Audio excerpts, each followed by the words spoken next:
आज अयोध्या में त्रेतायुगीन वैभव उतर आया है। दिख रहा है यह धर्मनगरी विश्व की सांस्कृतिक राजधानी के रूप में प्रतिष्ठित हो रही है। पूरा विश्व दिव्य और भव्य अयोध्या का साक्षात्कार कर रहा है। आज जिस सुनियोजित एवं तीव्र गति से अयोध्यापुरी का विकास हो रहा है वह प्रधानमंत्री जी के दृढ़ संकल्प, इच्छा शक्ति और दूरदर्शिता के बिना संभव नहीं था। कुछ वर्ष पहले कल्पना से परे था कि अयोध्या में एयरपोर्ट होगा, यहां के नगर के भीतर 4 लेन की सड़कें होंगी, सरयू जी में क्रूज चलेंगे, अयोध्या की खोई गरिमा वापस आएगी। लेकिन मित्रों, डबल इंजन की सरकार के प्रयास से आज आप सबके सहयोग से यह सब साकार हुआ है। सांस्कृतिक अयोध्या, आयुष्मान अयोध्या, स्वच्छ अयोध्या, सक्षम अयोध्या, सुरम्य अयोध्या, सुगम्य अयोध्या, दिव्य अयोध्या और भव्य अयोध्या के रूप में पुनरुद्धार के लिए हजारों करोड़ रुपए वर्तमान में यहां पर भौतिक विकास के लिए लग रहे हैं।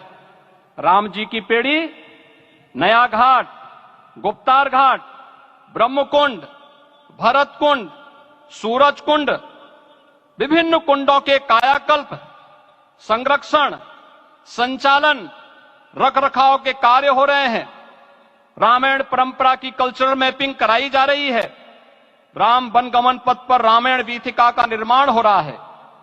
नई अयोध्या में पुरातन संस्कृति और सभ्यता को संरक्षण तो हो ही रहा है, भविष्य की जरूरतों को देखते हुए आधुनिक पैमाने के अनुसार सभी नगरीय सुविधाएं भी विकसित हो रही हैं।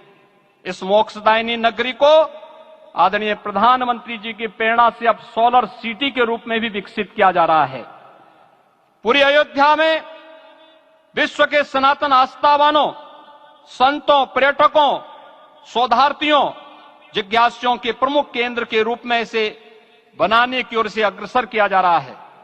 यह एक नगर या तीर्थ भर का विकास नहीं है, यह उस विश्वास की विजय है जिसे सत्यमेव जयते के रूप में भारत के राज चिन्ह में अंगीकार किया गया है।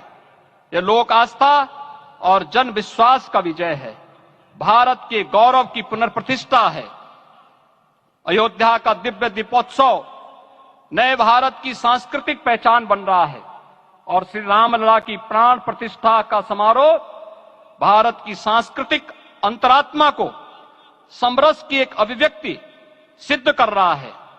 श्री राम जन्मभूमि मंदिर की स्थापना भारत के सांस्कृतिक पुनर्जागरण का आध्यात्मिक अनुष्ठान है। यह राष्ट्र मंदिर है। निसंदेह श्री रामलला विग्रह की प्राण प्रतिष्ठा राष्ट्रीय गौरव का एक ऐतिहासिक अवसर है। निश्चिंत रहिए, प्रभु राम की कृपा से अब कोई अयोध्या की परिक्रमा में बाधा नहीं बन पाएगा। अयोध्या की गलियों में अब गोलियों की गड़गड़ाहट नहीं होगी, कर्फ्यू नहीं लगेगा। अपितु यहां दीपोत्सव, रामोत्सव और यहां की गलियों में श्री राम नाम संकीर्तन से यहां की गलियां गुंजायमान होंगी, क्योंकि अवधपुरी का मैं रामलला का विराजना राम राज्य की स्थापना की उद्घोषणा भी है। राम राज्य बैठे त्रिलोका, हर्षित भये गए सब शोका।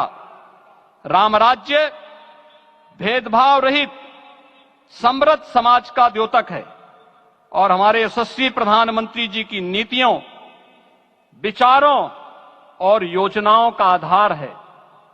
भव्य दिव्य राम जन्मभूमि मंदिर के स्वप्न को साकार रूप देने में योगदान देने वाले सभी वास्तुविदों, अभियंताओं, शिल्पियों और श्री राम जन्मभूमि तीर्थ क्षेत्र न्यास के सभी पदाधिकारियों को हृदय से धन्यवाद। पुनः आप सभी को रामलला के विराजने की इस ऐतिहासिक पुण्य घड़ी की बधाई।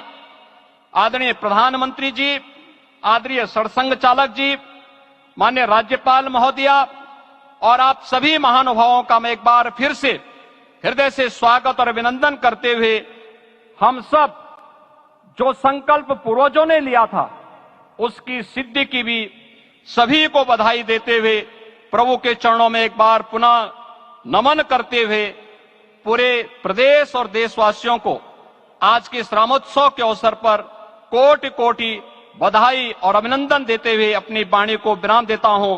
जय जय सीताराम। राष्ट्रीय स्वयंसेवक संघ के सरसंघ चालक डॉक्टर मोहन राव भागवत जी। सुनकर देखो, सुनकर देखो, सुनकर देखो जी। ममता राहुल मोदी बोले, लिखे जितेंद्र जी।